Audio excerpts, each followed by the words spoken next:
കർത്താവിൽ പ്രിയപ്പെട്ടവരെ, നിങ്ങൾക്കെല്ലാവർക്കും വീണ്ടും ക്രിസ്തുയേശുവിൽ എൻ്റെ സ്നേഹ വന്ദനങ്ങൾ. ഇന്ന് വളരെ വിലപ്പെട്ട ഒരു വിഷയവുമായിട്ട് ഞാൻ നിങ്ങളുടെ അടുക്കൽ വരികയാണ്. ഈ വിഷയത്തിന് സമാനമായ കാര്യങ്ങൾ മുൻകാലങ്ങളിലും ഞാൻ പറഞ്ഞിട്ടുണ്ടെങ്കിലും ഇപ്പോൾ പറയുന്നത് കൊണ്ടും പ്രത്യേകിച്ച് യാതൊരു പ്രയോജനം ഉണ്ടാകത്തില്ല എന്നെനിക്ക് ബോധ്യത ഉണ്ടെങ്കിലും പറയുക എന്നുള്ളത് ക്രിസ്തുയേശുവിൽ എൻ്റെ ധർമ്മമായതുകൊണ്ട് അത് പറയുവാൻ ഞാൻ നിർബന്ധിതനായിരിക്കുകയാണ്. ആ ബന്ധത്തിലാണ് ഇപ്പോൾ ഈ കാര്യം ഞാൻ പറയാൻ പോകുന്നത്. ഇന്നത്തെ എൻ്റെ ഈ പ്രസന്റേഷന്റെ ടൈറ്റിൽ ഞാൻ കൊടുത്തിരിക്കുന്നത് are we to compromise to the context or to stand isolated for conviction. അതായത് നമ്മൾ വാസ്തവത്തിൽ നമ്മുടെ സാഹചര്യങ്ങളോട് പൊരുത്തപ്പെട്ട് ചേർന്ന് പോകണമോ, അതോ കാഴ്ചപ്പാട് നിമിത്തം ഒറ്റപ്പെട്ടവരായി സത്യത്തിനു വേണ്ടി നിലകൊള്ളണമോ? ഇതാണ് ഇന്ന് ഞാനിവിടെ പറയാൻ ദൈവസന്നിധിയിൽ ആഗ്രഹിക്കുന്നത്. വളരെ വിലപ്പെട്ട ഒരു വിഷയമാണ്. പാപത്തിൽ ജീവിക്കാൻ ആഗ്രഹിക്കുന്നവരും ദൈവവചനത്തെക്കാൾ അധികം സ്ഥാനമാനങ്ങൾക്ക് വലിയ ബഹുമതി നൽകുന്നവരും സ്ഥാനപ്രിയന്മാരുമായ ആളുകൾക്കും പക, വിദ്വേഷം ഇത്യാദിയുള്ള ആളുകൾക്കും ഞാൻ ഈ പറയുന്ന കാര്യങ്ങൾ ഒരുപക്ഷെങ്കിലും ഒരു അനുഗ്രഹമായി തോന്നുകയില്ല, അല്ലെങ്കിൽ അനുധാവനം ചെയ്യാൻ കൊള്ളാവുന്ന വിഷയമായി തോന്നുകയില്ല.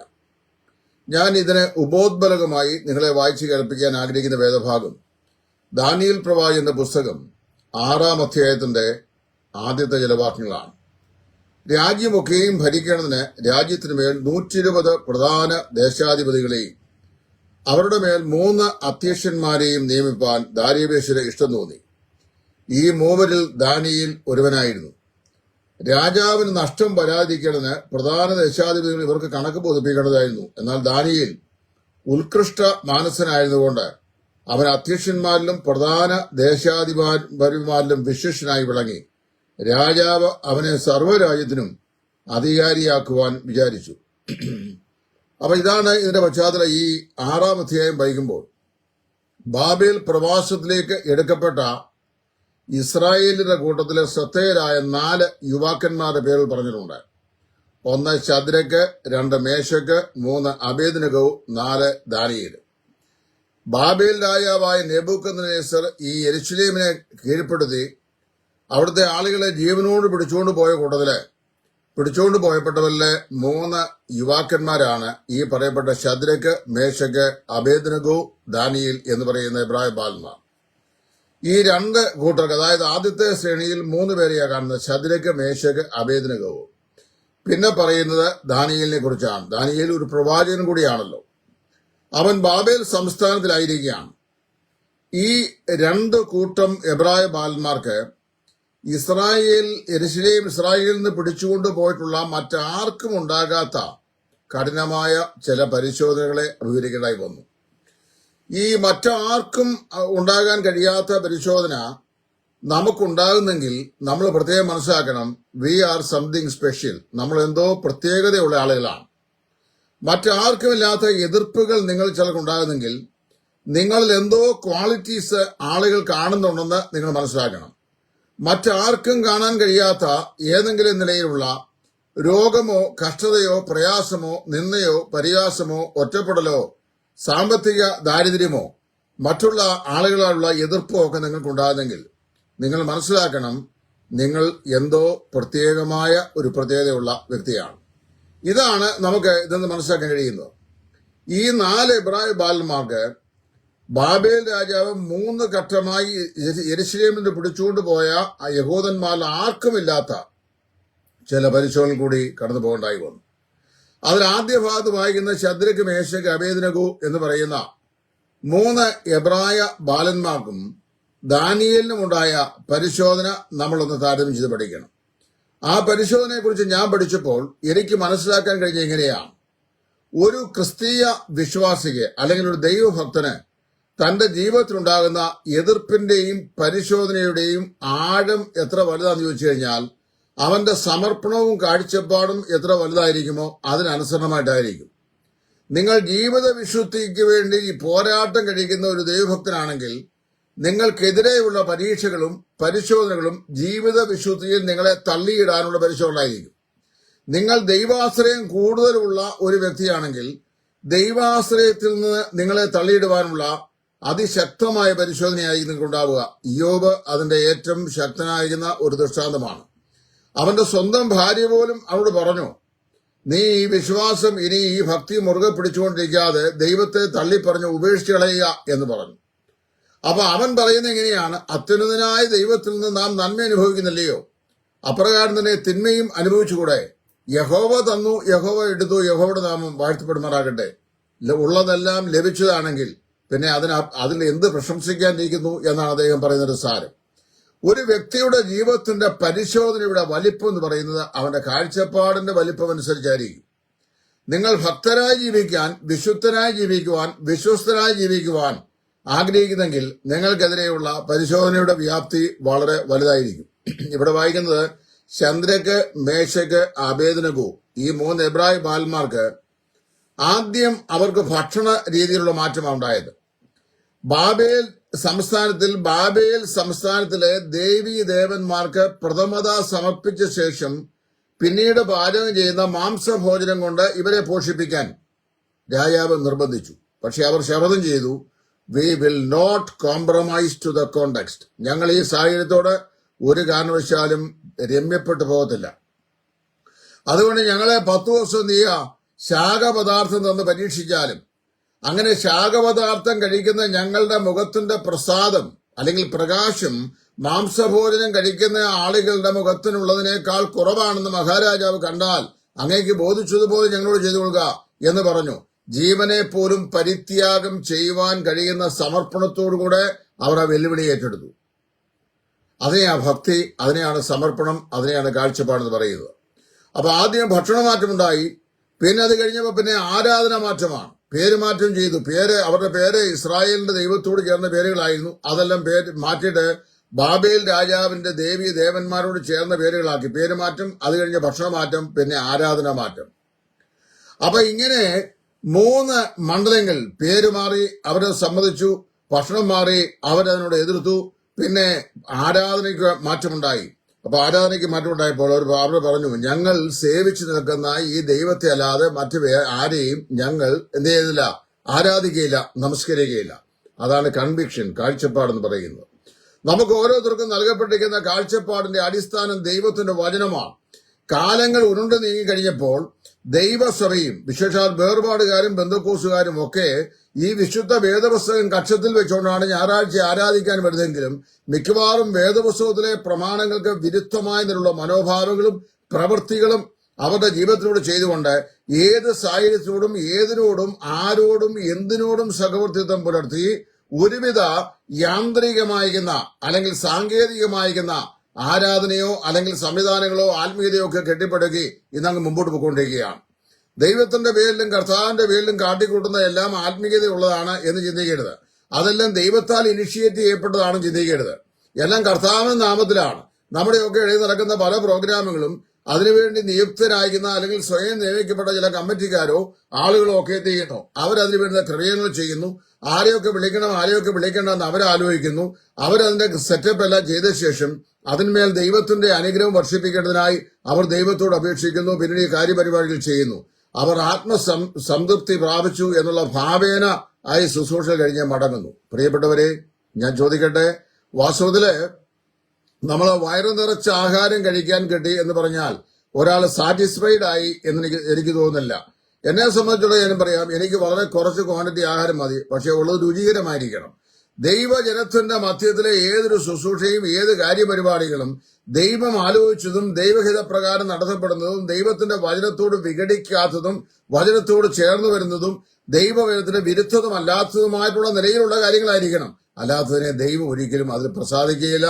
അതുകൊണ്ട് ദൈവത്തിന്റെ മുഖപ്രസാദം നമുക്ക് ലഭിക്കുകയുമില്ല. തെറ്റായ ചിന്തയിലൂടെ ശരിയായ കാര്യത്തെ തെറ്റായ നിലയിൽ ചെയ്താൽ അത് ശരിയാകുമെന്ന് നാം ഒരിക്കലും ചിന്തിക്കരുത്. അപ്പൊ ഇവിടെ ഏതായാലും ഈ എബ്രായ ബാലന്മാര് ഈ പരീക്ഷയിൽ വളരെയധികം സ്റ്റബേണായിട്ട്, അതായത് വളരെ സ്റ്റേബിളായിട്ട് നിന്നു. അവർ പറഞ്ഞു, ഞങ്ങളുടെ ദൈവത്തെ അല്ലാതെ മറ്റാരെയും ആരാധിക്കുകയില്ല. അവരെയാണ് പിടിച്ച് എരിയുന്ന തീച്ചുളയിലേക്ക് ഇട്ടത്. ആ തീച്ചുളയെ സംബന്ധിച്ച് രാജാവ് ചെയ്യുമ്പോൾ നിങ്ങൾ ആ വേദഭാഗം വായിക്കുമ്പോൾ പതിവിന് വിരോധമായി തീച്ചുള 7 മടങ്ങായി ചൂട് പിടിപ്പിച്ചു എന്നാണ് വായിക്കുന്നത്. ഒരു മനുഷ്യനെ കൊല്ലാൻ 100 ഡിഗ്രി സെന്റിഗ്രേഡ് ചൂട് ധാരാളം മതി. 100 വേണ്ട, 70 ഡിഗ്രി സെന്റിഗ്രേഡിന് അപ്പുറത്ത് പോയി കഴിഞ്ഞാൽ വെന്ത് പോകും. വെന്ത് നമ്മൾ നാശോന്മുഖമായി പോകും. ആ 47 ഡിഗ്രി 46 ഡിഗ്രി ഒക്കെ നമ്മുടെ അറ്റ്മോസ്ഫിയറിലെ ഈ അന്തരീക്ഷം അത് ചൂടായി കഴിഞ്ഞു കഴിഞ്ഞാൽ തന്നെ നമ്മൾ AC ഇട്ടാലും തണുക്കുകയില്ല. അറേബ്യൻ മണലാരണ്യങ്ങളിലൊക്കെ 47 48 ഒക്കെ വന്നിട്ടുണ്ട്. ചില അപൂർവ സമയങ്ങളിൽ 49 വരെ വന്നിട്ടുണ്ട്. അപ്പൊ അവിടെ ഫുൾ ACയിലാണ് ആളുകൾ ജീവിക്കുന്നത്. അത് ചെയ്തില്ല, വെന്തുപോകും. ഒരു 70 ഡിഗ്രി മുതൽ മേലോട്ട് പോയി കഴിഞ്ഞാൽ മനുഷ്യ ശരീരം ഛിന്ന ഭിന്നമായി വെന്തുപോകും. അങ്ങനെയാണെങ്കിൽ ശദ്രക്കിനെയും മേശക്കിനെയും അബേദ്നെഗോവിനെയും കൊല്ലാൻ വേണ്ടി രാജാവ് ഉണ്ടാക്കിയ ചൂളയ്ക്ക് 100 ഡിഗ്രി ചൂട് മാത്രം മതി. 400 ഡിഗ്രി സെന്റിഗ്രേഡ് ചൂടിലിട്ട് കഴിഞ്ഞാൽ ഇരുമ്പ് ഉരുകി വെള്ളം പോലെ ഒഴുകും. അങ്ങനെയാണ് നമ്മൾ പഠിക്കുന്നത്. അങ്ങനെയാണെങ്കിൽ ഇവിടെ വായിക്കുന്നു, പതിവിന് വിരോധമായി ഈ എബ്രായ ബാലന്മാരുടെ വിരോധം, അതായത് they were unwilling to compromise to the context. അവരുടെ ജീവിത സാഹചര്യങ്ങളോട് ഇഴുകിച്ചേരുവാൻ രമ്യപ്പെടുവാൻ അവർ മനസ്സായില്ല. അതിന്റെ കാരണം ഇസ്രായേലിന്റെ ദൈവത്തിലുള്ള ഒരു ഭക്തിയായി സമർപ്പണമായിരുന്നു. അവരെ പിടിച്ചെന്തോ ചെയ്തു, ഈ തീക്കകത്തേക്ക് ഇട്ടു. അവിടെ നമ്മൾ വായിക്കുന്നത്, അവരെ പിടിച്ചുകൊണ്ട് പിടിച്ചു കെട്ടി അവരെ താങ്ങിയെടുത്ത് തീയിലേക്ക് എറിയാൻ കൊണ്ടുപോയ ആളുകൾ, പടയാളികൾ, അവര് ആ ചൂളയുടെ സമീപത്തേക്ക് അടുക്കുമ്പോൾ തന്നെ അവർ ചാമ്പലായി പോയി എന്ന് പറഞ്ഞു. അപ്പൊ പിന്നെ അതിനകത്തോട്ട് പോയവരുടെ കാര്യം പറയേണ്ട കാര്യമുണ്ടോ? അവരെ താങ്ങിയെടുത്തുകൊണ്ട് പോയവർ ചാമ്പലായി പോയി. അപ്പൊ ഇവരെ സംബന്ധിച്ച് പറഞ്ഞു കഴിഞ്ഞാൽ ഇവരെ അതിനേക്കാളും ഭയങ്കരമായ നിലയിൽ ആയി പോകുമായിരുന്നു. അവരെ 3 പേരെയും ബന്ധിച്ചാണ് ഈ തീയിലിട്ടത്.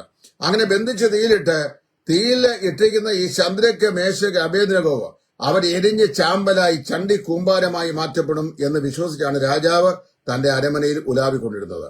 പ്രിയപ്പെട്ടവരെ മനസ്സിലാക്കണം, അവിടെ ഈ രാജാവ് ശദ്രക്കിനെയും മേശക്കിനെയും അബേദ്നെഗോവിനെയും തങ്ങളുടെ രാജാവിന്റെ കോണ്ടക്സ്റ്റിനോട് അവർ കോംപ്രമൈസ് ചെയ്യുവാൻ തയ്യാറാകാതെ ഒറ്റപ്പെട്ടു നിന്നതുകൊണ്ട് അവർക്ക് രാജാവ് സംഭവിച്ചത് 7 മടങ്ങ് തീച്ചൂള ചൂടാക്കിയാൽ 7 മടങ്ങ് ഇന്ധന നഷ്ടം, അതിനുവേണ്ടിയുള്ള 7 മടങ്ങ് മാൻ പവർ നഷ്ടം. ഇതെല്ലാം സഹിച്ചു. ഇതെല്ലാം ചെയ്തിട്ടാണ് ഇവരെ പിടിച്ച് തീക്കകത്തിട്ടത്. തീക്കകത്തിട്ടപ്പോൾ എന്ത് സംഭവിച്ചു?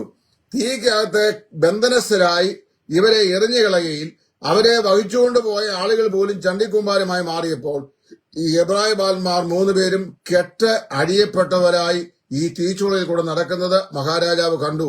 അവരോടുകൂടെ 4ാമത് ഒരുവനും കൂടെ തീയിൽ പ്രത്യക്ഷനായതായും അവർ ശ്രദ്ധിച്ചു. പുരാതനായ ഒരുവൻ, അതായത് അവന്റെ തല ഹിമത്തോളം വെളുത്ത ഒരുവൻ അവരോട് കൂടെ ഉണ്ടായിരുന്നു. ഇത് വേറെ ആരുമല്ല, നമ്മുടെ കർത്താവായ യേശു ക്രിസ്തു തന്നെയാണ്. ഇതിന്റെ പശ്ചാത്തലത്തിലാണ് ഒരു CSIക്കാരനോ മാർത്തോമാക്കാരനായി തോന്നുന്നു, ഒരു ദൈവദാസൻ അതേ എഴുതി, എരിയും തീച്ചൂള എതിരായി എരിഞ്ഞാൽ ചന്ദ്രക്കിനെ പോൽ വീഴ്ത്തപ്പെട്ടാൽ എന്നോട് കൂടെയും അഗ്നിയിലിറങ്ങി വെന്തുപോകാതെ പ്രിയൻ വിടുവിക്കും. പതറുകയില്ല ഞാൻ പ്രതികൂലം അനവധി വന്നിടിലും വീഴുകയില്ല ഞാൻ പിന്നെ പ്രലോഭനം അനവധി വന്നിടിലും എൻ കാന്തൻ കാത്തിടും, എൻ പ്രിയൻ പോറ്റിടും, എൻ നാഥൻ നടത്തിയിടും അന്ത്യം വരെ എന്നുള്ള മനോഹരമായ പാട്ട് അതേ ഈ പശ്ചാത്തലത്തിലാണ് എഴുതിയത്. പ്രിയപ്പെട്ടവരെ, ഈ സാഹചര്യങ്ങളോട് കോംപ്രമൈസ് ചെയ്യാൻ ഒക്കാത്ത ആളുകളെ തെരഞ്ഞു പിടിച്ച് ഒറ്റപ്പെടുത്തുന്ന ഒരു സമൂഹത്തിലാണ് നമ്മൾ ജീവിക്കുന്നത്. ഞാൻ കഴിഞ്ഞ ദിവസം ഓർപ്പിച്ചല്ലോ, ഒരു വാട്സാപ്പ് ഗ്രൂപ്പിൽ എന്നെക്കുറിച്ച് ചർച്ച ചെയ്താണ്. കൈയും കാലും തല്ലി പിടിച്ച് വായ് മൂടിക്കെട്ടിയ പട്ടിയെ പോലെയാണ് അദ്ദേഹം ഇപ്പോൾ തന്റെ സ്വന്തം ദേശത്തെ സഭയിലായിരിക്കുന്നത്. ശരിയാ, ഞാൻ അങ്ങനെ തന്നെ ആയിരിക്കുക. എന്താണെന്നറിയാമോ? രാപകൽ ആയിരക്കണക്കിന് ലേഖനങ്ങൾ എഴുതിയിട്ടും 10,000 എപ്പിസോഡുകൾ നിരന്തരമായി സകല ഗ്രൂപ്പുകളിലും അത് പറഞ്ഞ് ഇട്ടിട്ടും 100 ക്യാമ്പുകൾ നടത്തിയിട്ടും 1000 കൺവെൻഷനുകൾ നടത്തിയിട്ടും 10,000 പ്രസംഗങ്ങൾ കേട്ടിട്ടും ഈ സ്വഭാവത്തിനും പ്രവൃത്തിക്കും മനോഭാവത്തിനും യാതൊരു മാറ്റവും വരുവാൻ നിശ്ചയിക്കാത്ത സമൂഹത്തിൽ നിശബ്ദരായി കഴിയുന്നതാണ് വാ തുറന്ന് സംസാരിക്കുന്നതിനേക്കാൾ നല്ലത് എന്നുള്ള എന്റെ കാഴ്ചപ്പാട് കൊണ്ട് ഞാൻ ആ നിലയിൽ നിൽക്കുന്നത്. ഞാൻ ദൈവത്തോട് കണക്കൊടുത്താൽ പോരെയോ? ഞാൻ പറഞ്ഞു വരുന്നത്, നമുക്ക് സാഹചര്യങ്ങളോട് ഈ അടുത്ത കാലത്ത് ഇവരോട് പറയുകയാണ്, let him compromise to the context so everything will be peaceable എന്ന് പറഞ്ഞു കഴിഞ്ഞാൽ ദൈവ വചനത്തിന് യോഗ്യമല്ലാത്ത നിലയിലുള്ള സഭാ പരിപാലന രീതിയെയും സംവിധാനങ്ങളെയും ഒക്കെ മൗനവ്രതം അനുഷ്ഠിച്ചുകൊണ്ട് ചെയ്യണം. മൗനാനുഭാവത്തോട് ഇങ്ങനെ സഹകരിച്ചു പോയി കഴിഞ്ഞാൽ കുഴപ്പമില്ല, തകരാറില്ല. അല്ലെ പിന്നെ നമുക്കെതിരായിട്ട് കേസ് കൊടുക്കുമോ, അതോ നമ്മളെ തല്ലിക്കൊല്ലുമോ? ഇതുവല്ലോ ചെയ്യും. ആരറിഞ്ഞു? ആ മാക്സിമം ചെയ്യാവുന്നത് നീ ഞങ്ങളോടുകൂടെ ആരാധിക്കേണ്ട എന്ന് പറയാം. അത് പറയാൻ ഇന്നത്തെ കാലത്ത് ഒക്കത്തില്ല. കാര്യം രാജ്യത്തിന്റെ നിയമം അനുസരിച്ച് ഒരുവൻ വിശ്വസിക്കുകയും ദൈവത്തെ ആരാധിക്കുന്ന പോലെ ആരാധിക്കുകയും ചെയ്യാൻ അവനവന്റെ പ്രാദേശിക സഭയിൽ അവർക്ക് സ്വാതന്ത്ര്യമുണ്ട്. പ്രത്യേകിച്ച് വേർപാടുകാർ സഭയിൽ മികവുറ്റ സ്വാതന്ത്ര്യമുണ്ട്. ആരും ആരുടെ യജമാനല്ല. ഇവിടെ അതിനുള്ള ആ ഉടക്കും മുടക്കോ പണ്ടായിരുന്നു, ഇപ്പൊ ഒന്നുമില്ല. ഇപ്പൊ അതൊക്കെ ആമ്പിള്ളേർ ചോദ്യം ചെയ്യുക. അപ്പൊ അതുകൊണ്ട് അങ്ങനെയൊന്നും ഉള്ള സംവിധാനങ്ങളില്ല. ഏതായാലും ഈ ചന്ദ്രക്കിന്റെയും മേശക്കിന്റെയും അഭയദേവന്റെയും കാലത്ത് അവരെടുത്ത ദൃഢനിശ്ചയം ഇങ്ങനെയായിരുന്നു: ഞങ്ങൾ സേവിച്ച് നിൽക്കുന്ന ദൈവത്തിന് ഞങ്ങളെ ഈ തീച്ചൂളയിൽ നിന്ന് വിടുവിക്കാൻ കഴിയും. That is their determination. ഞങ്ങൾ സേവിച്ച് നിൽക്കുന്ന ദൈവത്തിന് ഞങ്ങളെ ഈ തീച്ചൂളയിൽ നിന്ന് വിടുവിക്കാനായിട്ട് കഴിയും. അടുത്ത സെൻറ്റൻസ് പറയുമ്പോൾ, ഇനി അങ്ങനെ വിടുവിച്ചില്ലെങ്കിലും രാജാവ് നിർത്തിയ ഈ സ്വർണബിംബത്തെ ഞങ്ങൾ എന്ത് ചെയ്യില്ല? നമസ്കരിക്കുകയില്ല. അതാണ് കാഴ്ചപ്പാട്, അതാണ് സമർപ്പണം. ലോകം മുഴുവൻ നെടുകെ ഓടിയാലും ഞാൻ എനിക്ക് ലഭിച്ച കാഴ്ചപ്പാടിനെ ബലിയർപ്പിക്കുകയില്ല. അതാണ് സമർപ്പണം. ലോകം മുഴുവൻ ദൈവവചനത്തിൽ നിന്ന് തെറ്റായ എതിർദിശയിലേക്ക് പോയാലും ഞാൻ ദൈവത്തിൽ തന്നെ ഉറച്ചു നിൽക്കും. അതാണ് ദർശനം. ലോകം മുഴുവൻ, ഒരു സഭ മുഴുവനും ദൈവവചനത്തിന് വിരോധമായ നിലയിൽ ഒറ്റക്കെട്ടായി നിന്ന് തങ്ങളുടെ കാര്യസാധ്യത്തിന് വേണ്ടി വചനവിരുദ്ധമായ കാര്യങ്ങളെ പ്രോത്സാഹിപ്പിക്കുകയും അതിനനുകൂലിക്കുന്ന ആളുകളെ സംഘടിപ്പിക്കുകയും അവരോട് ചേർന്ന് നിൽക്കുകയും ചെയ്തിട്ട് ഒറ്റപ്പെടുത്തിയാലും, ഞാൻ ഒറ്റപ്പെട്ടു പോയാലും ഞാൻ കർത്താവിനൂടെ അവന്റെ പാളയത്തിൽ ഒറ്റയ്ക്ക് നിന്ന് സത്യത്തിന് വേണ്ടി നേരെ നിൽക്കും. ഇതാണ് സമർപ്പണം. ഇതിനെയാണ് കാഴ്ചപ്പാട് എന്ന് പറയുന്നത്. ഈ കാഴ്ചപ്പാടിനെതിരെയാണ് പലപ്പോഴും ശത്രു നമുക്കെതിരെ പ്രതിരോധവുമായി വരുന്നത്. അങ്ങനെ വരുമ്പോൾ എന്ത് ചെയ്യണം? മാർട്ടിൻ ലൂതർ പറഞ്ഞതുപോലെ പറയണം. അതായത്, if the Roman Catholics are against me, let the Pope know that I am against the whole world. Roman കത്തോലിക്ക മതം എനിക്ക് എതിരാണെങ്കിൽ പോപ്പ് വേണ്ടി ആളുകൾ അറിയട്ടെ, ഞാൻ സർവ്വലോകത്തിനെതിരാണെന്ന്. ദൈവ വചനത്തിൽ ഉറച്ചു നിൽക്കുന്ന ഒരു ക്രിസ്തുഭക്തൻ പലപ്പോഴും ഒറ്റപ്പെട്ടവനായി തീരേണ്ടതായി വരും. ചന്ദ്രക്കും മേശക അഭേദനകവും അവരെ എന്ത് ചെയ്തു? സാമൂഹ്യപരമായി ഒറ്റപ്പെട്ടു. ബാബേൽ സംസ്ഥാനത്തെ പ്രവാസിലായിരുന്നു അവർ. അവിടെ വെച്ച് അവർ ഒറ്റപ്പെട്ടവരായി മാറി. അവരെ രാജാവ് എഴുതിത്തള്ളി. അവരെ തീച്ചുളയിലേക്ക് ബന്ധനസ്ഥനായി തീച്ചുളയിട്ടു. തീച്ചുളയിൽ ബന്ധിച്ചു. അവരുടെ ചാമ്പൽ മാത്രം പ്രതീക്ഷിച്ചുകൊണ്ട് രാജാവ് തന്റെ അരമനയിൽ ഉലാവുമ്പോൾ നമ്മൾ വായിക്കുന്നത്, നാലാമതായി ഒരുവനെ ആ തീച്ചുളയിൽ രാജാവ് കണ്ടു. ജാതീയ രാജാവ് കണ്ടു. നാം 3 പേരെയല്ലോ ബന്ധിച്ച് തീയിലിട്ടത്, ഇതാ നാലാമനായി ഒരുവനെ കൂടെ ഞാൻ കാണുന്നു എന്ന് പറയുന്നു. ആ നാലാമൻ ആരാണെന്നറിയാമോ? ജീവിതത്തിന്റെ ഏറ്റവും പ്രതിസന്ധിയിൽ സത്യത്തിന് വേണ്ടിയും പരമാർത്ഥതയ്ക്ക് വേണ്ടിയും വിശുദ്ധരായി ദൈവവചനത്തോടായി ഞാൻ കോംപ്രമൈസ് ചെയ്തില്ല, ദൈവം എനിക്ക് കാണിച്ചെന്ന് ദൈവവചന പ്രകാരം ഞാൻ ജീവിക്കും, കർത്താവിനായി ഞാൻ ഒറ്റപ്പെട്ടു പോയാലും ഞാൻ നേരെ നിൽക്കും, ദൈവത്തോട് ചേർന്ന് നിൽക്കും, ഞാൻ ദൈവവചനത്തിന് വിരോധമായിരിക്കുന്ന സംഘടനകൾ, സാധ്യതകൾ, സംവിധാനങ്ങൾ ഇവയൊന്നും ഞാൻ അംഗീകരിക്കുകയില്ല, ഞാൻ ദൈവം പറയുന്ന പ്രമാണത്തിന് വിരോധമായി ഒരു കാര്യങ്ങളിലും ഏർപ്പെടത്തില്ല എന്ന് തീരുമാനിക്കുന്നവന് ഒരു പക്ഷെങ്കിൽ എല്ലാവരും കൂടെ എടുത്ത് തീ കത്തിട്ടെന്ന് വരാം. പക്ഷെ ഒന്നും ഭയപ്പെടണ്ട. അങ്ങനെ ചെയ്താലും എന്താ സംഭവിക്കും? തീച്ചൂളയുടെ നടുവിൽ എരിഞ്ഞമർന്ന് ചാമ്പലായി തീരാൻ ദൈവം അനുവദിച്ചാൽ ഞങ്ങളെക്കുറിച്ചുള്ള ദൈവത്തിന്റെ ഇഷ്ടം അതാണെന്ന് ഞങ്ങൾ കണക്കാക്കും. എന്നാലും ഞങ്ങൾ എന്ത് ചെയ്യില്ല? രാജാവ് നിർത്തിയ ബിംബത്തെ നമസ്കരിക്കുകയില്ല. അതായിരുന്നു അവരുടെ കാഴ്ചപ്പാട്. രണ്ടാമത്തെ സംഭവമാണ് ഇവിടെ വായിക്കുന്നത്. ബാബേൽ സംസ്ഥാനത്തേക്ക് എടുക്കപ്പെട്ട സകല ആളുകളിലും അവിടുത്തെ രാജകീയമായിരിക്കുന്ന പദവിയിലെ രാജകീയ മന്ത്രിസഭയിലേക്ക് എടുക്കപ്പെട്ട ആളുകളുടെ കൂട്ടത്തില് നാം വായിക്കുന്നു 120 പ്രധാന ദേശാധിപതികൾ. ബാബേൽ എന്ന് പറഞ്ഞു കഴിഞ്ഞാൽ ഹിന്ദുദേശം മുതൽ കൂശ് ദേശം വരെയുള്ള 127 രാജ്യങ്ങളെ ഒന്നിച്ചു ചേർത്ത് ഭരിക്കുന്ന മഹാരാജാവ് അഹശ്വേരോഷ് രാജാവിന്റെ വിശാല സാമ്രാജ്യ അധിപന്മാരായി 120 പ്രധാനപ്പെട്ട ദേശാധിപതികൾ. അവരുടെ മീതെ 3 പേർ. ആ 122 പേരുടെ മേൽ ഏറ്റവും ഉന്നതനായി ദൈവത്തിന്റെ ദാസനായ ദാനിയേൽ. ഇത് കണ്ടു കഴിഞ്ഞപ്പോൾ എന്താ സംഭവിച്ചു? ഈ പറയപ്പെട്ട യഹൂദ യുവാവും ഇസ്രായേലിൽ നിന്ന് കൊണ്ടുവരപ്പെട്ടവനുമായ ഇവനെ ബാബേൽ സംസ്ഥാനത്ത് തദ്ദേശീയരായ അധിപതിമാരെക്കാൾ ശ്രേഷ്ഠമായ സ്ഥാനത്തേക്ക് അവൻ ഉയർത്തപ്പെട്ടു എന്ന് കാണുകയും അവന് വിശ്വസ്തനായിരുന്നു എന്നും അവന് ഉത്കൃഷ്ട മാനസനായിരുന്നു, അവന് പ്രത്യേകമായ ഒരു ആത്മാവ് ഉണ്ടായിരുന്നെന്നും അവൻ രാജാവിന്റെ സ്വപ്നങ്ങളെയും ദർശനങ്ങളെയും പോലും വ്യാഖ്യാനിക്കാൻ പ്രാപ്തിയുള്ളവനായിരുന്നുവെന്നും അവൻ മറ്റുള്ളവർ ശ്രദ്ധിക്കുന്നവനാണെന്നും മറ്റുള്ളവർ അവനെ ശ്രദ്ധിക്കുന്നുണ്ട് എന്നും ശ്രദ്ധിക്കപ്പെടുന്നവനാണെന്നും അവൻ ഏതോ പ്രത്യേകമായ കഴിവുള്ളവനാണെന്നും ഈ ദേശാധിപതികൾ എല്ലാവരും മനസ്സിലാക്കി കഴിഞ്ഞപ്പോൾ നാം വായിക്കുന്നത് 120 ദേശാധിപതികളും അവരുടെ മേൽ പ്രധാനികളായി നിയമിച്ച 3 പേരും ചേർന്ന് 122 പേരും കൂടെ ഒന്നിച്ച് ഒരു കത്തെഴുതി തയ്യാർ ചെയ്ത് ഒപ്പിട്ട് രാജസഭയിൽ ഈ ദാനിയേലിന് വിരോധമായി ബോധിപ്പിച്ചു. എന്താ ബോധിപ്പിച്ചറിയാമോ? 30 ദിവസത്തേക്ക് മഹാരാജാവിനോടല്ലാതെ ലോകത്തിൽ ആരോടും ഈ ബാബേൽ സംസ്ഥാനത്തിൽ പാർക്കുന്ന ഒരുവരും പ്രാർത്ഥിക്കാൻ പാടില്ല. ദാനിയേൽ രാവിലെയും ഉച്ചയ്ക്കും വൈകിട്ടും തന്റെ വീടിന്റെ കിളിവാതിൽ യെരൂശലേമിന് നേരെ തുറന്നിട്ടിട്ട് നാം വായിക്കുന്നത്, അവൻ ഇസ്രായേലിന്റെ ദൈവത്തോട്, യഹോവയായ ദൈവത്തോട് പ്രാർത്ഥിച്ചുകൊണ്ടേയിരുന്നു. തന്റെ ജനത്തെ ദൈവം സന്ദർശിക്കേണ്ടതിനായി ബാബേൽ പ്രവാസത്തെ സംബന്ധിച്ചുള്ള ദൈവിക അരുളപ്പാടുകൾ അവൻ പ്രാപിക്കേണ്ടതിനായി, ഈ ജനത്തിന്റെ പ്രവാസം എന്ന് തീരുമെന്ന് അറിയേണ്ടതിനായി, ദൈവത്തിന്റെ പദ്ധതി എന്താണ് എന്ന് മനസ്സിലാക്കേണ്ടതിനായി അവൻ ദൈവസ്ഥനെ പ്രാർത്ഥിച്ചുകൊണ്ടിരുന്നു. ഈ പ്രാർത്ഥനാ മുടക്കികൾ എന്ന് പറഞ്ഞാൽ ശുശ്രൂഷ മുടക്കി എന്ന് ഞാൻ പറയാം. ആത്മീയ ലോകത്ത് ധാരാളം ശുശ്രൂഷ മുടക്കിലും പ്രാർത്ഥനാ മുടക്കിലുമുണ്ട്. എവിടെയെങ്കിലും ഏതെങ്കിലും ശുശ്രൂഷ ഒരുവനെ ഉണ്ടായിക്കഴിഞ്ഞാൽ, അവൻ ആ ശുശ്രൂഷയിൽ പുരോഗമിക്കുന്നു എന്ന് കണ്ടു കഴിഞ്ഞാൽ, അവൻ അത് പ്രയോജനപ്പെടുന്നു എന്ന് വന്നു കഴിഞ്ഞാൽ, അനേകർ അവനെ ശ്രദ്ധിക്കുന്നു എന്ന് വന്നു കഴിഞ്ഞാൽ, അവൻ മുഖാന്തരം മറ്റനേക ആളുകൾക്ക് ആത്മീകമാകുന്ന ഉത്തേജനം ഉണ്ടാകുന്നു, അവർക്ക് പ്രയോജനമുണ്ടാകുന്നു എന്ന് കണ്ടു കഴിഞ്ഞാൽ, ഏതു നിലയും അവനെ ഒറ്റപ്പെടുത്തി, അവനെ താറുമാറാക്കി, അവനെ സ്വഭാവഘാതകം ചെയ്ത് നശിപ്പിച്ചു കളയാൻ കഴിയുന്ന സാത്താന്റെ തന്ത്രങ്ങളുമായി നടക്കുന്ന ഒരുപാട് ദുരാഗ്രഹികളായിരിക്കുന്ന നാശയോഗ്യന്മാരായ ആളുകൾ ഈ ആത്മീയലോകത്തുണ്ട്. പ്രിയപ്പെട്ടവർ ശ്രദ്ധിക്കണം. 122 പേര് ഒന്നിച്ച് എഴുതി ഒപ്പിട്ട് രാജാവിന് കൊടുത്തു. മൈദരുടെയും പാർസികളുടെയും ബാബിലോണിന്റെയും ഒക്കെ മാറ്റമില്ലാത്ത നിയമപ്രകാരം അത് മുദ്രയിട്ടു. രാജാവ് കൽപ്പന പുറപ്പെടുവിച്ചു, ഇനി 30 ദിവസത്തേക്ക് മഹാരാജാവിനോട് അല്ലാതെ ആരെങ്കിലും പ്രാർത്ഥിച്ചാൽ അവനെന്ത് ചെയ്യണം? സിംഹങ്ങളുടെ ഗുഹയിൽ അവനെ ഇട്ടുകളയും.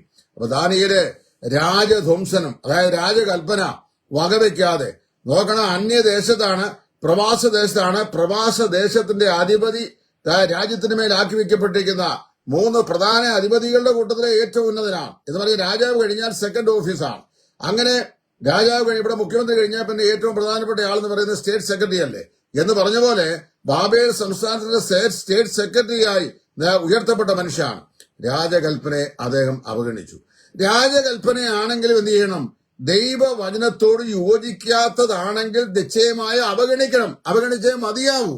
അതായത് ഞാനും നിങ്ങളും ആയിരിക്കുന്ന സാഹചര്യം ഏത് സഭയാകട്ടെ, അത് ബ്രദറുകാരന്റെയോ പെന്തക്കോസുകാരന്റെയോ ബാപ്റ്റിസ്റ്റുകാരന്റെയോ ആരുടെയും ആകട്ടെ, സഭയിലെടുക്കുന്ന തീരുമാനങ്ങള്, സഭയുടെ നടത്തിപ്പുകള്, അതിന്റെ പോക്കുകള് ദൈവവചനം നിഷ്കർഷിക്കുന്ന വചനപ്രകാരം അല്ല എങ്കിൽ, വചനപ്രകാരം നിൽക്കണം, അല്ലെങ്കിൽ വചനപ്രകാരം പ്രവർത്തിക്കണം, വചനപ്രകാരം പ്രതികരിക്കണം, വചനപ്രകാരം മുമ്പോട്ട് പോകണം എന്ന് ആഗ്രഹിക്കുന്ന ആളുകൾക്ക് തങ്ങൾക്കുള്ള കാഴ്ചപ്പാട് ബലികഴിക്കാതെ അങ്ങനെ പോകാനുള്ള എല്ലാ സ്വാതന്ത്ര്യവും ദൈവത്തിന്റെ പരിശുദ്ധാത്മാവ് ദൈവം നമുക്ക് നൽകിയിട്ടുണ്ട്. ഇതിനെയാണ് ഇൻഡിവിജ്വൽ സോൾ ലിബർട്ടി എന്ന് പറഞ്ഞാൽ, അല്ലാതെ ഓരോരുത്തരും താന്താൻ തോന്നിയതുപോലെ മറ്റുള്ളവരോട് ചെയ്യാനുള്ള സ്വാതന്ത്ര്യമല്ല. മനസ്സിലാക്കുക, ദൈവവചനത്തിന് യോജിക്കാത്ത പ്രവണത ഏതൊരു പ്രാദേശിക സഭയിൽ കണ്ടാലും അതിനോട് വിയോജിച്ച് തന്നെ ഒറ്റപ്പെട്ടു നിൽക്കണം. മഹാകവി കെ വി സൈമൺ സാറ് മാർത്തോമാക്കാരനായിരുന്നു. എന്റെ പിതാക്കന്മാർ ആരാധിച്ചെന്ന ലാഘമത പള്ളിയിലാണ് അദ്ദേഹം ഉണ്ടായിരുന്നത്. മാർത്തോമാ സഭയുടെ വിശ്വാസ ആചാരങ്ങൾ ചിലതിനോട് അദ്ദേഹത്തിന് ശക്തമായിരുന്ന എതിർപ്പുണ്ടായിരുന്നു. അങ്ങനെ എതിർപ്പുണ്ടായി കഴിഞ്ഞപ്പോൾ ആ ആചാരങ്ങളുള്ള അദ്ദേഹത്തിന്റെ അകൽച്ച, അല്ലെങ്കിൽ അദ്ദേഹത്തിന് യോജിക്കാൻ കഴിയാത്ത മനോഭാവത്തിൽ ആണ് അദ്ദേഹം വിയോജിതൻ എന്നൊരു പ്രസ്താവന ഉണ്ടായിരുന്നു. വിയോജിത വാക്കിന്റെ അർത്ഥം യോജിക്കാൻ കഴിയാത്തതാണ്. മനസ്സിലായോ? മാർത്തോമാ സഭയുടെ ആചാര അനുഷ്ഠാനങ്ങൾ ചിലതിനോട് ദൈവവചനപ്രകാരം യോജിക്കാൻ കഴിയില്ല. അതുകൊണ്ട് വിയോജിത പ്രസ്ഥാനം അദ്ദേഹം ഉണ്ടാക്കി. പ്രിയപ്പെട്ടവരെ, മറ്റുള്ളവരെ ഉണ്ടാക്കി വെക്കുന്ന കാലത്തിന്റെ കുത്തൊഴുക്കിൽ ദൈവസഭ വേദപുസ്തകത്തിന്റെ അടിസ്ഥാന പ്രമാണങ്ങളെയും അടിസ്ഥാന ഉപദേശങ്ങളെയും ബലികഴിച്ച് അതിന് വിപരീതമായിട്ടുള്ള സംവിധാനങ്ങളോ ഭരണക്രമീകരണങ്ങളോ പരിപാലന ക്രമീകരണങ്ങളോ ഒക്കെ ഉണ്ടാക്കിയിട്ട് മറ്റുള്ള നിരപരാധികളായ ആളുകളെ കൂടെ തങ്ങളുടെ പാപ വഴികളിൽ അല്ലെങ്കിൽ അശുദ്ധമായ വഴികളിൽ പോയേ നിന്നെ ജീവിക്കാൻ അനുവദിക്കുമെന്ന് പറഞ്ഞ് ഒരുത്തരം സ്ട്രെയിൻ ചെയ്ത് കഴിഞ്ഞാൽ മരിക്കേണ്ടി വന്നാലും, ജീവൻ ബലിയർപ്പിക്കേണ്ടി വന്നാലും ശന്ദ്രക്കിനെയും മേശക്കിനെയും അബേദ്നെഗോവിനെയും ദാനിയേലിനെയും പോലെ എന്ത് ചെയ്യരുത്? യാതൊരു വഴക്കവും പാടില്ല. ഒന്നും ചെയ്യലെന്നേ ഞാൻ പറഞ്ഞില്ല. പിന്നെ ആകെ ചെയ്യുന്നത് സാമ്പത്തിക മണ്ഡലത്തിലും കൺവെൻഷനോ ശുശ്രൂഷോ ഉണ്ടെങ്കിൽ അവിടെ കൊടുക്കരുതെന്ന് പറഞ്ഞ് ബന്ധുമിത്രാദികളൊക്കെ വിളിച്ചു പറഞ്ഞ് ചാർച്ചക്കാരെയൊക്കെ വിളിച്ചു പറഞ്ഞ് അവരെയൊക്കെ പറഞ്ഞ് ഇവൻ കുഴപ്പക്കാരനാ എന്ന് പറഞ്ഞൊരു ബാഡ് ഇംപ്രഷൻ ഒക്കെ വരുത്തി വെച്ച് അവരെ ഒഴിവാക്കുക.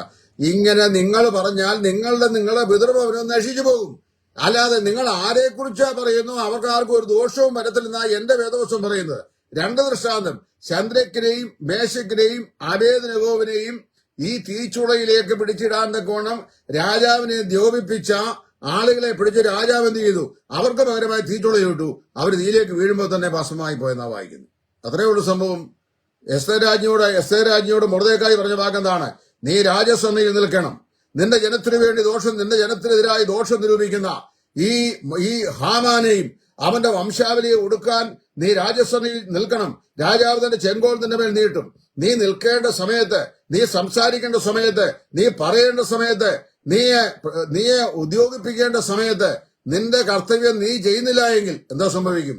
യഹൂദന് വേറൊരു വഴിയായി ഉദ്ധാരണമുണ്ടാകും. പക്ഷേ നീയും നിന്റെ പിതൃഭവനവും നശിച്ചു പോകും. ഇത് തന്നെയാണ് ദൈവം പറയുന്നത്.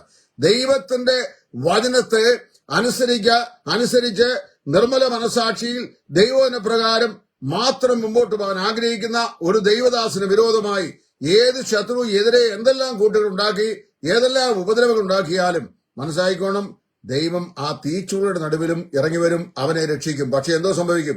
നീയും നിന്റെ പിതൃതലമുറയും ദേശത്ത് ഒരെണ്ണം പോലും കാണുകയില്ല. ദൈവം അഗ്നിക്കിരയാക്കി കളയും, നശിപ്പിച്ചു കളയും എന്നാണ് വായിക്കുന്നത്. അത് തന്നെയല്ലേ ഇവിടെ വായിക്കുന്നത്. 122 പേര് ഒന്നിച്ച് ദാനിയേലിനെതിരെ എഴുതി ഒപ്പിട്ട് ദാനിയേലിനെ രാജസംഘം സങ്കടം ബോധിപ്പിച്ചു. ദാനിയേല് രാജകൽപ്പന ലംഘിച്ച് എന്ത് ചെയ്യുന്നു? He was unwilling to compromise to the context and to the decree of the king. രാജാവിന്റെ ആ വിളംബരത്തെയും അതുപോലെ രാജസംവിധാനത്തെയും അവന് യോജിച്ചു പോകാൻ കഴിയത്തില്ല. അവൻ ഇസ്രായേലിന്റെ ദൈവത്തോടെ, യെരൂശലേമിന്റെ ദൈവത്തോട് വാതിൽ തുറന്നിട്ട് അവൻ നിരന്തരമായി പ്രാർത്ഥിക്കുന്നു. ഇതാണ് അവനെതിരെ ബോധിപ്പിച്ച ബോധ്യത. രാജാവിന് വേറെ ഒന്നും ചെയ്യാൻ വയ്യാതായി. രാജ്യത്തിന്റെ പ്രധാന അധിപതിയായി നിയമിക്കപ്പെട്ട ആളാണെങ്കിലും രാജകൽപ്പന അത് രാജാവിന്റെ കൽപ്പനയല്ലേ, അഴിക്കാൻ സാധിക്കുകയില്ല. രാജാവ് മനസ്സോടെ അവരെ പിടിച്ച സിംഹങ്ങളുടെ ഗുഹയിൽ ഇട്ടു. രാജാവ് ചിന്തിച്ചത്, സിംഹങ്ങളുടെ ഗുഹയിലേക്ക് ഇട്ട് കഴിഞ്ഞു കഴിഞ്ഞാൽ ദാനിയേലിന്റെ അസ്ഥി പോലും പിറ്റേദിവസം രാവിലെ അവിടെ അവശേഷിക്കുകയില്ല എന്ന് രാജാവും അവനെ അതിനായി ഉത്സാഹിപ്പിച്ച ആളുകളും എല്ലാം ചിന്തിച്ചു. 122 ദേശാധിപതികളും ദാനിയേലിന്റെ എല്ലും കഷ്ണത്തിന്റെ മിച്ചം ഈ സിംഹക്കുള്ളുണ്ടോ എന്ന് നോക്കാനാ പിറ്റേദിവസം രാവിലെ നോക്കിയിരിക്കുന്നത്. നിങ്ങൾക്കറിയാമോ, ദൈവത്തെ സേവിച്ച വിശ്വസ്തനായ, സാഹചര്യങ്ങളോട് കോംപ്രമൈസ് ചെയ്യാൻ മനസ്സിലാത്ത, പാപത്തോട് ഞാൻ ഇഴുകിച്ചേരുകയില്ല, എന്റെ ദൈവം എനിക്കുന്ന കാഴ്ചപ്പാടനുസരിച്ച് ഇസ്രായേലിന്റെ ദൈവത്തോട് മാത്രമേ ഞാൻ പ്രാർത്ഥിക്കുകയുള്ളൂ, യാതൊരു പ്രകാരത്തിനും ജീവിത സാഹചര്യവുമായി കോംപ്രമൈസ് ചെയ്ത് എന്റെ കാഴ്ചപ്പാടിനെ ഞാൻ ബലികഴിക്കുകയില്ല എന്ന് നിർണയം ചെയ്ത ദാനിയേൽ സിംഹക്കുഴിയിലേക്ക് ചെന്നതും സിംഹങ്ങളുടെ വായ ദൈവം അടച്ചതും ഒരുപോലെയായിരുന്നു. മനസ്സിലായോ? അവിടെയാ വായിക്കുന്നത്, ദൈവതൃദാസനായ ഈ സിംഹങ്ങളുടെ കുഴിയിലേക്ക് എറിഞ്ഞു കളഞ്ഞു കഴിഞ്ഞാൽ എന്ത് ചെയ്യും? സിംഹത്തെ സൃഷ്ടിച്ച എന്നേശു നായകൻ എന്ത് ചെയ്യും? ആ ഒരു ദോഷവും വരാതെ സൂക്ഷിക്കും. പ്രിയപ്പെട്ടവരെ, സിംഹങ്ങളുടെ വായടഞ്ഞു എന്ന് മാത്രമല്ല, ആ രാത്രി രാജാവിന് ഉറക്കം വന്നില്ല. ആ രാജാവ് ദാനിയേലിനെ പിടിച്ച് സിംഹങ്ങളുടെ ഗുഹയിലേക്ക് വലിച്ചെറിയാൻ രാജകൽപ്പന പുറപ്പെടുവിച്ച് ഈ ദാനിയേലിനെ പിടിച്ച് സിംഹക്കുഴിയിലിട്ട ജാതീയ രാജാവിന് ഉറക്കം വന്നില്ല. അതിരാവിലെ അവൻ എഴുന്നേറ്റ് ദാനിയേലിൽ എന്ത് സംഭവിച്ചു എന്നറിയാൻ സിംഹങ്ങളെ കുഴിയിലേക്ക് എറിഞ്ഞ ദാനിയേലിനെ സിംഹക്കുഴിയുടെ വാതിലിലേക്ക് രാജാവ് ചെന്ന് നോക്കിയപ്പോൾ നാം വായിക്കുന്നു, ദാനിയേലിന്റെ യാതൊരു തകരാറും വരാതെ ദാനിയേൽ അവിടെയുണ്ട്. സിംഹങ്ങളെല്ലാം വായ അടച്ചിരിക്കുന്നു. ഞാൻ ചിന്തിക്കുന്നത്, ആ രാത്രി ജാതീയ രാജാവ് ഉറങ്ങിക്കാണുകയില്ല. പക്ഷേ സിംഹങ്ങളുടെ രോമക്കുപ്പായത്തിന്മേൽ തലയായിച്ച് ദൈവദാസനായ ദാനിയേൽ സുസ്മേരപദനായി ആ രാത്രിയിൽ നിദ്രകൊണ്ടു. പ്രിയമുള്ളവരെ, ഏറ്റവും കഠിനമായ ശിക്ഷയ്ക്ക് ദൈവദാസന്മാരെ ഏൽപ്പിച്ചു കൊടുക്കുകയും, അതായത് നിലവിലുള്ള വ്യവസ്ഥതകളോട് യോജിച്ചു പോയില്ല എങ്കിൽ നിന്നെ തിന്നുകളയും, തിന്നുകളയാൻ കഴിയുന്ന ദുഷ്ടജന്തുക്കൾക്ക് നിന്നെ ഏൽപ്പിച്ചു കൊടുക്കുമെന്ന് പറഞ്ഞ് ഭീഷണി മുഴക്കുന്ന ആളുകൾക്ക് ദൈവശബ്ദം കേൾക്കുക. വാസ്തവത്തിൽ ദൈവത്തിന്റെ ദൂതനാണ്, ഇതിന് വിധേയപ്പെടുക. ഇവിടെ നാം വായിക്കുന്നത്, ഏറ്റവും ക്രൂരജീവിയാകുന്ന സിംഹത്തിന്റെ ഗുഹയിലേക്ക് എറിഞ്ഞു കളഞ്ഞിട്ടും നാം വായിക്കുന്നു, ദാനിയേലിനെ സംരക്ഷിക്കാൻ ദൈവം എന്ത് ചെയ്തു? സിംഹങ്ങളുടെ വായ അടച്ചു കളഞ്ഞു. അതിന് ശേഷം സംഭവിച്ച് നമ്മൾ വായിക്കുന്നുണ്ട്, ഏറ്റവും പ്രിയ പുരുഷനായ ദാനിയേലേ, സിംഹങ്ങളുടെ വായിൽ നിന്ന് നീ സേവിച്ചിരിക്കുന്ന ദൈവം നിന്നെ രക്ഷിച്ചുവോ എന്ന് പറഞ്ഞിട്ട് മഹാരാജാവ് അവനെ സിംഹക്കുഴിയിൽ നിന്ന് കരകയറ്റിയ ശേഷം ഈ ദാനിയേലിനെ സിംഹക്കുഴിയിലേക്ക് എറിഞ്ഞു കളയുവാൻ രാജാവിനെ ഉദ്യോഗിപ്പിച്ചവരെ പിടിച്ചെന്ത് ചെയ്തു? സിംഹക്കുഴിയിലിട്ടു. അവർ കുഴിയിലേക്ക് ചെല്ലും മുമ്പ് തന്നെ സിംഹങ്ങൾ അവരെ പറിച്ച് കീറി കളഞ്ഞു എന്നാ വായിക്കുന്നത്. ഇതാണ് സംഭവിക്കുന്നത്. അതുകൊണ്ട് വിശ്വചരിത്രം പരിശോധിച്ചാൽ, ഇസ്രായേൽ ചരിത്രം പരിശോധിച്ചാൽ, ദൈവസഭയുടെ കഴിഞ്ഞ 2000 വർഷത്തെ ചരിത്രം പരിശോധിച്ചാൽ ഒരു വസ്തുത നമുക്ക് മനസ്സിലാക്കും. ജീവിത സാഹചര്യങ്ങൾ അട്ടിമറി നടത്തുകയും ദൈവവചനത്തോട് വിരോധമായി പ്രവർത്തിക്കുകയും വചനത്തോട് കൂട്ടിച്ചേർക്കുകയും ദൈവസഭകളെ സംഘടനകൾ ഭരിക്കുകയും ദൈവസഭയുടെ ശുശ്രൂഷകൾ തന്നെ ദൈവത്താൽ ആക്കപ്പെടാത്ത ആളുകൾ ഭരണാധിപത്യം നടത്തുകയും നേരോടെ ജീവിക്കണമെന്ന് ആഗ്രഹിക്കുന്ന, വിശുദ്ധിയോടെ ജീവിക്കണമെന്ന് ആഗ്രഹിക്കുന്ന, വിശ്വസ്തരായി മുമ്പോട്ട് പോകണമെന്ന് ആഗ്രഹിക്കുന്ന ദൈവദാസന്മാർക്ക് ഉപരോധവും പ്രതിരോധവും ഏർപ്പെടുത്തുകയും അവരെ ഉപദ്രവിക്കുകയും ചെയ്യുന്ന ആളുകൾ ഒരുപക്ഷെ അവരെ എഴുതിത്തള്ളിയേക്കാം. 122 പേരും ഒന്നിച്ചു ചേർന്ന് എഴുത്തുണ്ടാക്കി ഒറ്റപ്പെടുത്തി ആർക്കും ഇവനെ ഇഷ്ടമല്ല, ഇവനെ ആരും കൈക്കൊള്ളില്ല. അങ്ങനെ ഇപ്പൊ എന്നെ കുറിച്ച് പറയുന്നത് ഒരു മനുഷ്യൻ പോലും ഇല്ല. ഈ അടുത്ത കാലത്ത് ഒരു കലാലയത്തിൽ നിന്ന് സുവിശേഷ വേലയ്ക്ക് വേണ്ടി വലിയ ആവേശമുണ്ടായിട്ട് വേർതിരിഞ്ഞു എന്ന് അവകാശപ്പെടുന്ന ഒരു പുള്ളി വേറെ ഒരു സഹോദരനോട് പറഞ്ഞു, ആ പുള്ളി ഒറ്റയ്ക്കേ ഉള്ളൂ, മനുഷ്യൻ പോലും അദ്ദേഹത്തെ സപ്പോർട്ട് ചെയ്യാനില്ലെന്ന്. സത്യത്തിന് സാക്ഷ്യം പറയാൻ ഒരുത്തൻ പോലും ഇല്ലാത്ത കാലമായിപ്പം. സത്യം പറയുന്നവനെ ആശ്വസിപ്പിക്കുവാൻ, അവനോട് ചേർന്ന് നിൽക്കുവാൻ ഒരുത്തൻ പോലും ഇല്ലാത്ത കാലമാണ്. പക്ഷെ ഒരു കാര്യം മനസ്സിലാക്കണം, നിങ്ങൾ ഒരുത്തൻ പോലും എന്നോട് ഇല്ലെങ്കിലും എന്നോടുകൂടെ ദൈവത്തിന്റെ വചനവും ദൈവത്തിന്റെ വചനം അരുളപ്പാടായി എനിക്ക് നൽകി എന്റെ കർത്താവിന്റെ കൂടെയുണ്ട്. ഞാൻ അവനോട് അവന്റെ പാളയത്തിലാണ് നിൽക്കുന്നത്. ആർക്കും ഒന്നും ചെയ്യാൻ കഴിയുകയില്ല. കാരണം അറിയാമോ, സിംഹത്തിന്റെ കുഴിയിലിട്ടാൽ സിംഹങ്ങളുടെ വായ ദൈവം അടയ്ക്കും. എരിയുന്ന തീച്ചുളയിട്ടാൽ തീയുടെ ബലം ദൈവം കെടുത്തും. കെട്ടിയിട്ടാൽ കെട്ടുകളെ ദൈവം അഴിക്കും. മനസ്സിലായോ? നിങ്ങൾക്ക് ഇന്ധന ചെലവ് വർദ്ധിക്കും, നിങ്ങൾക്ക് മാൻ പവർ വർദ്ധിക്കും, നിങ്ങളുടെ ആഗ്രഹങ്ങൾ സാധിക്കില്ല. പ്രിയപ്പെട്ടവരെ, നമ്മളെ ദൈവം വിളിച്ചിരിക്കുന്നത് സാഹചര്യങ്ങളോട് കോംപ്രമൈസ് ചെയ്യാനല്ല. നമ്മുടെ ജീവിത സാഹചര്യങ്ങൾ ഏതായിരുന്നാലും, ഏതെല്ലാം ആളുകൾ വചനത്തിന് വിരുദ്ധമായിട്ടുള്ള കാര്യപരിപാടികൾ ആസൂത്രണം ചെയ്താലും, ദൈവവചനത്തെ ഭയപ്പെടുന്ന, തലമുറകളുടെ നന്മയെ ആഗ്രഹിക്കുന്ന, ദൈവത്തെ ഭയപ്പെടുന്ന, കർത്താവിന്റെ ശിക്ഷയെ തെറ്റിയടിയുവാൻ ആഗ്രഹിക്കുന്ന ദൈവഭക്തന്മാർ എന്ത് ചെയ്യും? അവർ ദൈവ വചനത്തോട് ചേർന്ന് ഒറ്റപ്പെട്ടവരായി അന്ത്യത്തോളം കർത്താവിന്റെ സന്നിധിയിൽ വിശ്വസ്തരായി നിൽക്കും. ഏതെല്ലാം നഷ്ടങ്ങൾ വരട്ടെ, എന്തെല്ലാം സാമ്പത്തിക നഷ്ടങ്ങൾ, ഏതെല്ലാം പ്രതിസന്ധികൾ. ഞാനൊക്കെ ഇവിടെ ജീവിക്കുമ്പോൾ വളരെ പരിമിതമായ ജീവിത സാഹചര്യത്തിലാണ് കഴിയുന്നത്. കാണുമ്പോൾ അങ്ങനെ അല്ലെന്ന് തോന്നും. വളരെ പരിമിതമാണ്, വളരെ ബുദ്ധിമുട്ടുണ്ട്, സാമ്പത്തികമായിട്ടൊക്കെ വളരെ ബുദ്ധിമുട്ടുണ്ട്. കാര്യം അറിയപ്പെടുന്ന എല്ലാ മേഖലകളിലും എന്റെ വാതിലുകൾ അടയ്ക്കപ്പെട്ടിരിക്കുകയാണ്. എന്നാൽ ദൈവം വിശ്വസ്തനാണ്. ദൈവം ഇന്നുവരെ നടത്തിയിട്ടുണ്ട്. ആ ദൈവം മേലാലും നടത്തും. വേദവസം പറയുന്നത് ഈ ദൈവം ഇന്നും എന്നേക്കും നമ്മുടെ ദൈവമാകുന്നു എന്നാണ്. സാഹചര്യങ്ങളുടെ വൈവിധ്യങ്ങളോട് കൂട്ടായ്മ വന്ന് ഞങ്ങളും കൂടെ ഒന്നിച്ചു ചേർന്ന് പണിയാം എന്ന് പറയുന്നതല്ല ക്രിസ്തീയ ജീവിതം. ക്രിസ്തീയ ജീവിതം എല്ലായ്പ്പോഴും ദൈവവചനം കൽപ്പിക്കുന്ന വേർപാടും വിശുദ്ധിയും വില കൽപ്പിക്കുന്നതുമായ ജീവിതമാണ്. ആ ജീവിതങ്ങളാണ് ശദ്രക്കിന്റെയും മേശക്കിന്റെയും അബേദ്നെഗോവിന്റെയും ജീവിതം. ആ ജീവിതമായിരുന്നു ദാനിയേലിന്റെ ജീവിതം. അവൻ ഏറ്റവും പ്രിയപുരുഷനായ ദാനിയേൽ ദൈവത്താൽ തന്നെ സംബോധന ചെയ്യപ്പെടുവാൻ കാരണമായി തീർന്നു. പ്രിയമുള്ളവരെ, ജീവിതങ്ങളോ സമൂഹമോ നാം നിൽക്കുന്ന സഭകളോ നമ്മുടെ സ്നേഹിതരോ നമ്മുടെ പ്രിയപ്പെട്ടവരോ അവരൊക്കെ ഒരു പക്ഷങ്ങളെതിരായിരിക്കും, നമുക്കെതിരായിരിക്കും. പലരും നമ്മെ പ്രലോഭിപ്പിച്ച് നിലവിലുള്ള സാഹചര്യങ്ങളോട് ഇടിച്ചേർന്ന് പോയിക്കൊള്ളുക, അല്ലെ നിനക്ക് നിലനിൽപ്പില്ല എന്ന് പറഞ്ഞ് നമ്മെ ഭീഷണിപ്പെടുത്തുവാൻ വരും. അതിനൊക്കെ സാധ്യത കൂടുതലുണ്ട്. പക്ഷെ ഒരു കാര്യം മനസ്സിലാക്കണം, യഹോവ എന്നോടുകൂടെ ഉണ്ട്, ആകയാൽ ഞാൻ ഭയപ്പെടുകയില്ല എന്ന് പറയുവാൻ, അതായത് യഹോവ എന്നോടുകൂടെ ഉണ്ട്, ഞാൻ ഭയപ്പെടുകയില്ല, മനുഷ്യനോട് എന്ത് ചെയ്യും എന്ന സധൈര്യം പറയാൻ കഴിയുന്നത് ചെയ്യണം.